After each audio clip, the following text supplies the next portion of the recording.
Hello. So I'm at a very popular park here in Madrid, and it's called Retiro.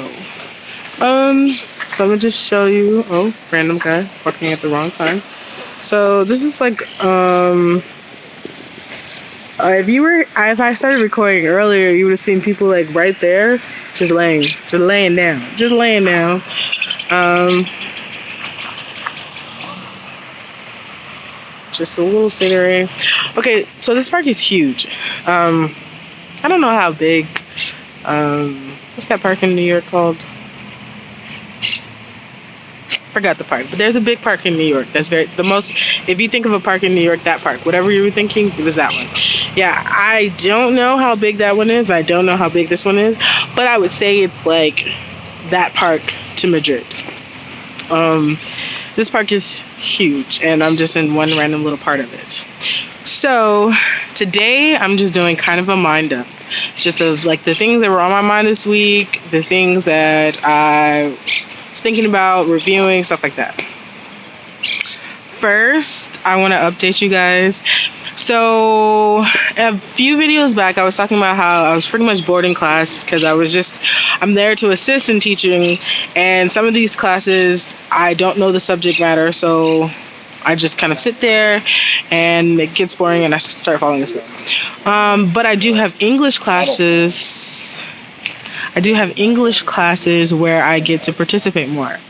And so, let's see. The history and the technology is still kind of boring. But young people are funny. So I get to interact a little bit. I'm like finding those little moments where like the teacher's not talking and I can be like talking to the what do you call it? To the kids, talking to the kids and like finding out their name. My goal right now is to be able to get the students' names for the next month. If I could just remember their names. They sound like they're speaking French, not Spanish. If I could just remember their names, I would consider myself blessed and highly favored. And yeah, that would be great. But so yeah, that's been funny. Trying to get to know their names. And in my English classes, they're fun. I love them.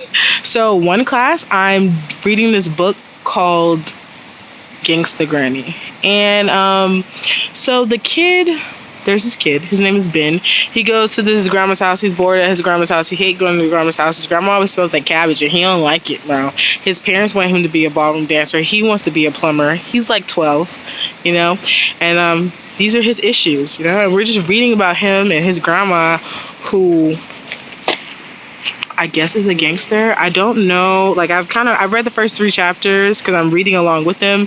I'm like trying to predict, like, is she? The way it looks on the front is like she's a thief. So I'm like, if she's stealing jewelry or whatever. Or I read one part. I read a summary where it was like his grandma tells great stories. I think his grandma dies at the end. Spoiler alert. But and he was like, nobody knows how interesting she was. She was so interesting. She told great stories. So I'm like,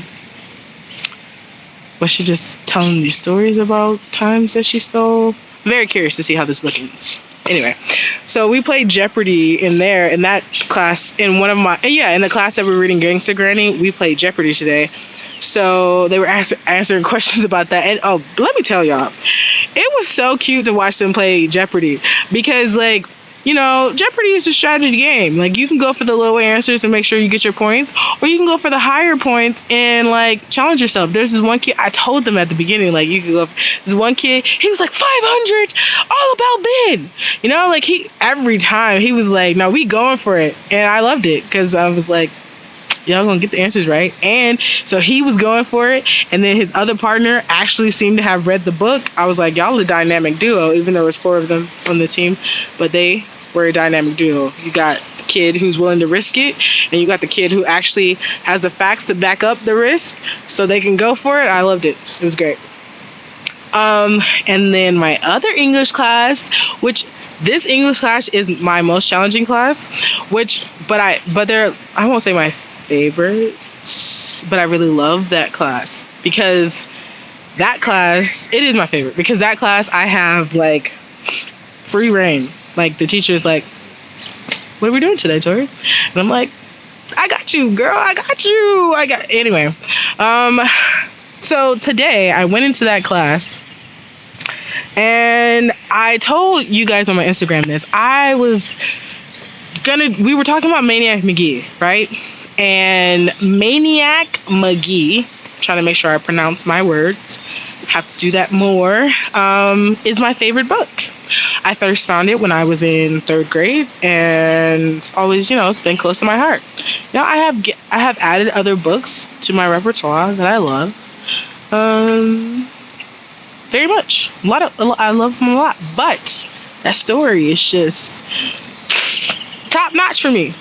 So I tried to read it with them last class, and some students were listening. Some students, like when you ask the question, like the reason why I was like, okay, we could do Maniac McGee, I could do it again next time, is because there were students who knew the exact answer to what I was talking about. And I'm like, oh, so you were listening. Oh, so you were interested. And then there are other students who, they're like, what? I can't understand you. And I'm like, I hate that you can't understand me. I also hate that you were talking and didn't like help, us understand each other. But today, I went into the class and I was thinking all day about like how I can approach this. I had my thoughts like, is this my opinion, or is this like, this is a good book? Like, is it just in my favor to read this book, or is it in theirs? I'm like, this book is on the 3rd grade level, or at least I found it in 3rd grade, between 3rd grade and 5th grade level. I talked to the teacher. She said it was great, great language level. It has a lot of chapters. The chapters are pretty short and sweet. The characters are interesting, and it shows like social dynamics in the United States. It shows set in like the 90s, maybe the early 2000s. It has what do you call it? Good role model characters. So yeah, these are the things that were like, this book is good. And so I get to class today, and I was about to start doing the book, and then I was like, you know what? I need to know these kids' names. So I started asking their kids' names. Like, I'm like, what's your name? And then they say it, and they have names like, David, but they pronounce it David, or Martha. No, I think her name was actually Marta, but I was about to say Martha, but I think her name's Marta. But they have names that sound like when you write them down, you're like, oh, I know that name. But when you pronounce it, it's like, what were you saying? Like, if you just hear it, it's like, what? Can you say it again? And then kids are trying to joke during that time, and I'm like, joke with me now while I'm trying to remember your name, and whatever name you gave me will be the name you recalled for the rest of the semester, because my mind is open, it's grabbing, and it's about to lock this stuff in. I'm about to go in. I literally was like, I'm about to go in, y'all. Stop playing with me. He was like, it's a joke. I'm like, do you want to be Anyway, some of them have 2 names. His name is Gabriel. I don't know if I believe that's his real first name, but that is what that man's gonna be called for the rest of this semester. But it worked. Like, I got to know their names. I was remembering. They let me quiz it, and they were open to like helping me practice with it to get it down. And I went through the whole class, got all their names, and I'm like, all right, bet. Got it. And that helped them calm down a little bit more. They were listening to me a little bit more. And then I started reading the book. And y'all, I'm just so excited because it worked. Like, they heard the story. I got through chapter 1. It was a page. It was a page. Chapter 1 is like a page, right? But they know the basis of Maniac. They know he's an orphan. They know how his parents died. They know who he went to live with after his parents died. They know what that relationship was like between the aunt and the uncle that he went to live with. They know what traumatic event happened when he kind of exploded on stage. Yeah, they got that. So we can go into chapter 2 and see like what happens next. And I'm so excited because they were following me, like kids all over the classroom. I'm like, what happens here? There's one girl in the front. She know. She knew all the answers. There was people in the back, in the middle, and then I was reading, and I would stop, and I'd be like, so let's say it was like, Jeffrey started what, and then I asked them what, like, the next word was, and they would be like screaming, and I'm like, oh my god, they're paying attention, they're listening. I was so excited. I'm still so excited because I'm like, wow, they really were listening. Okay. So yeah, that's what I've been doing in my English classes, reading books, going over, like, and I call up vocab, like, oh, what was the word today? Like, risers. I had them explain what the risers were, auditorium, what were some other words? Bellowing, because he was bellowing from the stage. I had to, like, it was like, is it another word for screaming? Yeah, so I call out the words that I think they need vocabulary in. I quiz them on what happened. So I guess that's reading comprehension. And then I ask them about social dynamics. Like, his aunt and uncle hated each other, but I was like, but why did they stay married? And they stayed married because they were Catholic. And I was like, how do you think that made Maniac feel? Jeffrey, because he wasn't Maniac yet, but Jeffrey, how do you think that made Jeffrey feel? And they were like answering this question. So I feel like I'm giving a lot of information using one text, and it gives me a solid outline for what I'm gonna do in this class for the rest of the semester. And it makes me so happy to have a plan to follow, and also to be passionate about, like, what plan we're following. And the fact that it's not just me passionate, it's like the kids are interested. So that made me so happy. What else was I going to update you guys on? So I have my coworkers. I have 4 coworkers. 2 of them are from Chicago, and one of them is from India, and one of them is from the Philippines. Right? So to me, and I'm from Atlanta, Georgia, and it makes up a pretty cool dynamic, because the 2 girls from Chicago are white. There's an Indian guy from India, and then there's a guy from the Philippines, and then I am black and I'm from Atlanta, and I feel like it gives us like the little mixing pot. Like, you know, we have different cultures that we bring together, and I think it's so cool.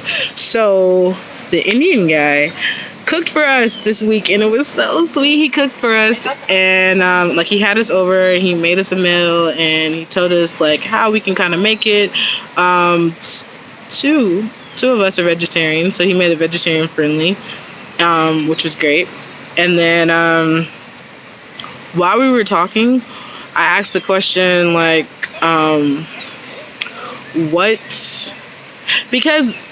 asked the question, what age do you guys move out? Like, I was asking him what age people move out. And he was like, we don't. And then I asked the boy from the Philippines, what age did they move out? He's like, we don't. So both of them are kind of outliers. They're here in Spain, you know, teaching English. So they represent different aspects, or they represent exceptions in their culture, or just maybe outliers.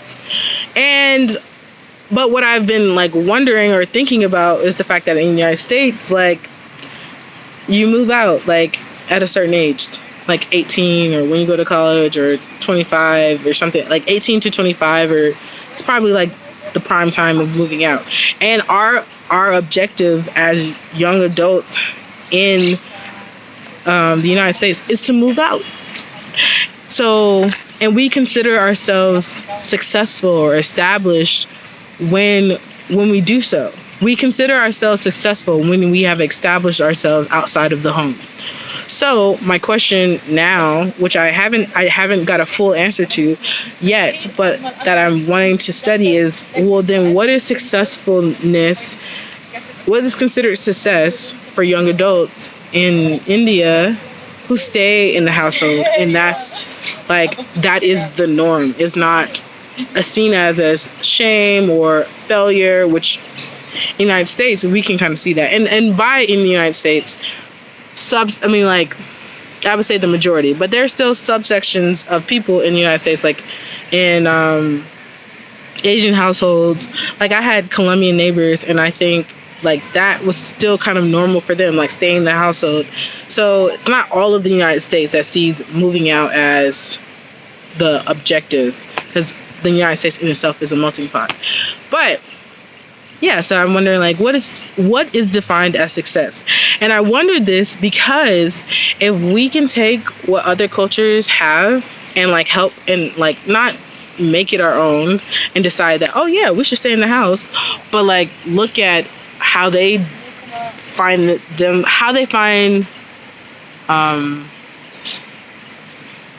acceptance, or how they find peace in being in the home, then we could be less critical on ourselves when we don't move out so early.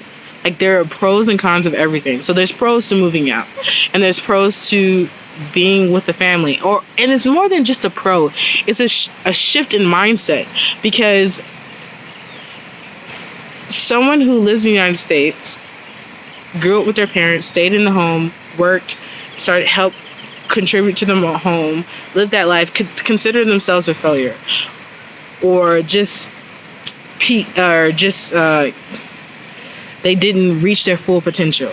But someone in India or in the Philippines may live the same type of lifestyle, but may be doing their duty to the home, and their perspective on life is different. So therefore, their happiness in that situation is different. Therefore, they are more content in their situation, and the youth in the United States could be content if they shift their perspective, right?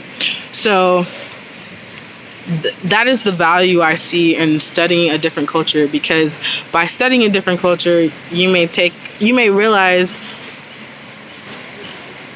how to shift your mindset in what you do now. And it's not to say that you're like, I'm going to stay here living with my parents forever, but you might find more value in it, and you could be more content while you're there because you see the pros of the situation more, right? Yeah, so this is what I really find interesting. And the last video, I mentioned to you guys that there were 9 dimensions of culture. I mixed that up. So one of my classes was intercultural communication in school, and what I was referring to, what I had mixed up in my mind was, I'm pulling it up so I don't mess it up again. Sorry. One moment. What I was referring to last time was the types of nonverbal communication. There are 9 types of nonverbal communication. I'm just going to read them off. I'm not going to explain it in this video because I want to explain what I really was talking about last time. But the 9 types of nonverbal communication is prometics, kinesthetics, chromatics, paralanguage, silence, haptics, artificial communication, territoriality, and olfactics. And I definitely plan on doing a video on nonverbal communication because it's pretty interesting. Actually, that was what I was explaining in the last video. I was describing nonverbal communication, but I called it the dimensions of culture. But right now, I'm going to explain some of the dimensions of culture because that's what I feel like correlates to what I was just explaining with the moving out and whatnot. So, what the dimensions of culture are, there are 6 of them. Let me make sure I have that right. 1, 2, 3, 4, 5, 6. Yes, 6 of them. And these 6 dimensions of culture are based off a Dutch management researcher named Geert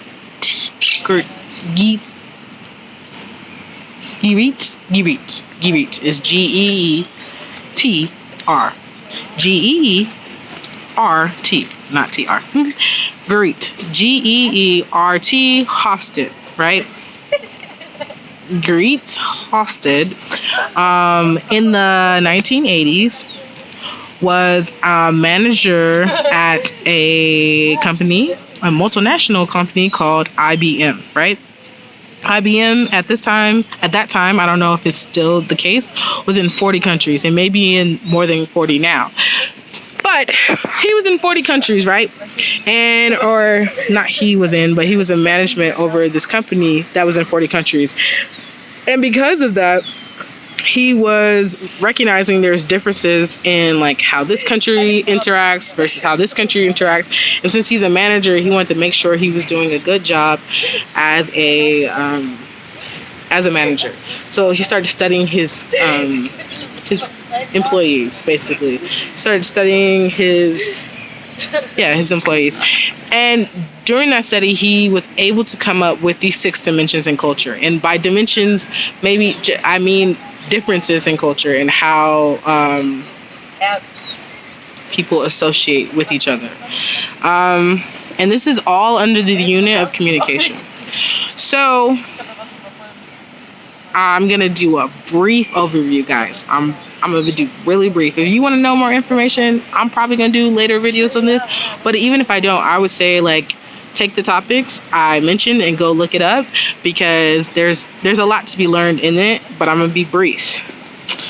Okay, so with the individualism versus collectivism, actually I'm going to end there because that's really where I'm going to go in on. But indulgence versus self-restraint. So I feel like that's kind of self-explanatory, but cultures that are more open to their inhabitants like indulging themselves versus cultures that are more like let's be smart about what we do, let's practice self-control, and how that, so what is to be learned from that is how that would impact your culture. So the brief overview that I saw was that like people who are more self-indulgent seem to be more content. On to the next. Long-term versus short-term orientation.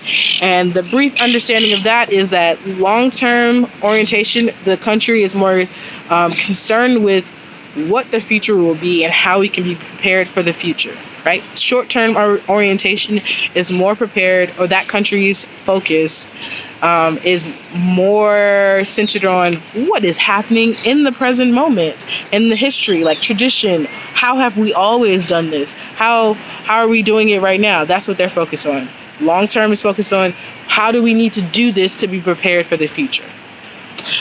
Uncertainty or avoidance, that would be, so all these countries are on a spectrum of these dimensions. So high in uncertainty avoidance means that country really does not like dealing with things they don't have a concrete understanding of. So they avoid risk more. Low in uncertainty avoidance are people who are comfortable, or countries, not people, countries that the majority, because there are exceptions everywhere, the major ruling culture is comfortable with uncertainty, comfortable with risks, and therefore may take more risks in, like management may take more risks in what direction they're going with the company. Families may take more risks in what they do, what choices they make to support the family. Power distance. So power distance, countries that are high in power distance, I want to make sure I said that right. So power distance is in a country that is high in power distance, that country is comfortable. Give me one second, y'all. Okay, yeah, I had it right. Countries that are high in power distance are countries that are comfortable with there being a leader and there being a follower. And so and more than that, they're comfortable with there being a wide gap in who's in power. So, for example, I would say millennials are very low in power distance. Like, the culture of millennials, we're low in power distance. We're like, no, just because you're older or just because you have more experience or you've been here longer, whatever, just because of that does not mean you get to lord over us, right? Countries that are high in power distance would be like, that's the boss, and I'm an employee, and I'm gonna do what I do. They would have less resistance, less what do you call it? It's a word. I love that word. And not indulgence. It's like when indignant. Countries that has less indignance, their people are less indignant about being beneath the higher class. So power distance would be countries that have a high class and a low class. And the low class is comfortable with the fact that there's a high class and acknowledges that there's a higher class and respects that and doesn't try to fight it. Countries that are low in power distance have a higher middle class, have a higher population of the middle class, because they believe there should be some equality in like power. The higher distribution of power. Low in power distance believe in a higher distribution of power, right? Another factor that goes into power distance is the gap in between, the wealth gap. How far apart is the wealth gap? Are you high, where there's a lot of people making this amount of money, and then a lot of people who make a lot of money, and a lot of people who make a low amount of money? So like the gap between the rich and the wealthy, the gap between the poor and the wealthy is higher in a higher power distance. And the gap between the rich and the wealthy, or the rich and the poor, is lower in a lower power distance, right? So for me, I almost think for power distance, that's kind of a separate thing. Like, I can see why they're tied, the wealthy being the most powerful. Actually, I can see how they're tied, and I won't try to separate them. People who are comfortable, people who are more wealthy generally, I guess, are more powerful. People who are less wealthy are less powerful. Yes. So, yes, power distance, and I'm going to keep going. And if you look these up, like these dimensions of culture, according to Gertie Hofstede,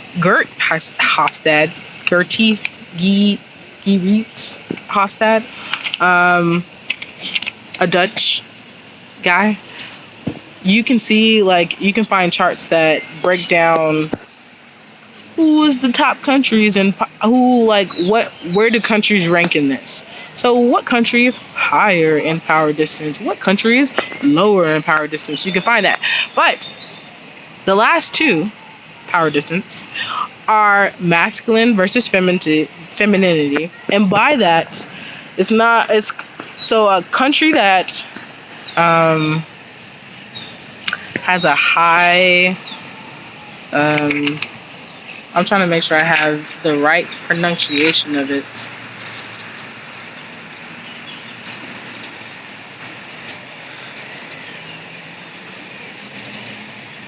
Okay, so countries that are more masculine are more assertive, competitive, and they place a higher value on material success. Countries that are higher in femininity place a higher value on feminine characteristics, which would be, I guess, quality of life, interpersonal relationships, and concern for the weak. And another, like, main difference is countries that are high in masculinity place a high distinction between what men tend to do and what women tend to do. countries that are higher in femininity place a lower distinction. Like there's less of a distinction between this is what a man's role is and this is the woman's role. It's kind of just fluid. Yes. And on to the next, and to the last, and to the one. It's individualism versus collectivism, right? And so this is pretty much what I was talking about when it came to my Indian coworker and my Filipino coworker and my fellow American coworkers. Individualism, which America ranks high in individualism. I feel like actually it might be number one, but it ranks high in individualism, is a culture that thinks about like themselves, like is looking out for number one and the family of number one. So making sure that I am good and my family is good, right? Collectivist culture thinks about more like how as a unit we gonna be good, right?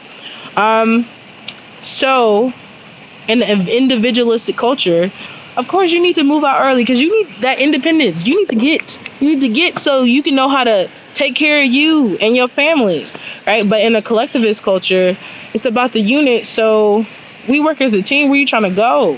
Where you going? You know? And I feel like as a movie example, Crazy Rich Asians, that's what the mom was trying to say in the movie. This is a spoiler for anyone who hasn't seen the movie. And if you haven't seen Crazy Rich Asians, bro, it's amazing. Watch it. So she was like, you went off to live in America and live your dream and whatnot, but you still got a family. You have obligations as a part of this family, as this unit, that you got to live up to. Where you at, buddy? Come back. Take care of yours. And he was kind of living slightly of an individualistic lifestyle. Like, how do I feel? Do I want to be living this life? And there's definitely pros to cons to both points of thinking, perspectives, ways of life, walks in life. So yeah. I don't know off the top of my head, and I don't want to go and look back right now, where Spain ranks. Actually, I do want to look. Oops. Yeah, actually, so individualistic cultures, the United States is number one according to Hofstede and his 2001 chart. And Spain is 20. So 20 out of 53 countries, Spain is number 20 in individualistic culture. And let's see, is Philippines on here? I don't see it. Is India on here? Oh, that's interesting. So India is like 21. So if you're thinking the spectrum, and the spectrum is 53 and 1, and individualistic is over here, and the United States is 1. Spain and India are right next to each other in terms of how individualistic they are versus how collectivistic they are.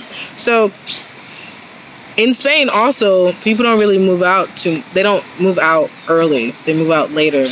So you can kind of see like Spain has collectivistic values. So yeah, guys, this has been an update on how school has been.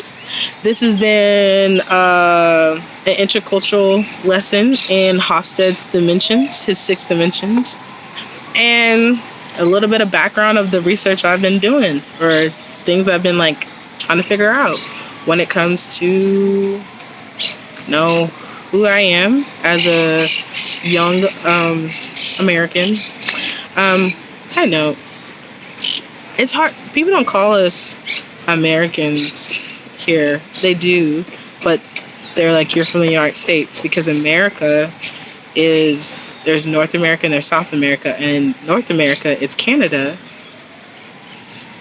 and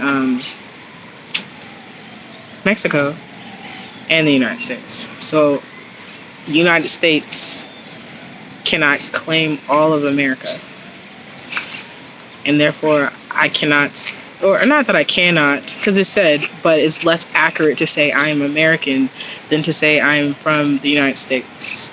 Anyway, so I've been trying to figure out who I am as a young adult from the United States versus how young adults here in Spain, how young adults in India, how young adults in the Philippines are, and how we can help build each other up. And yeah, so I hope you guys enjoyed, and peace until the next time.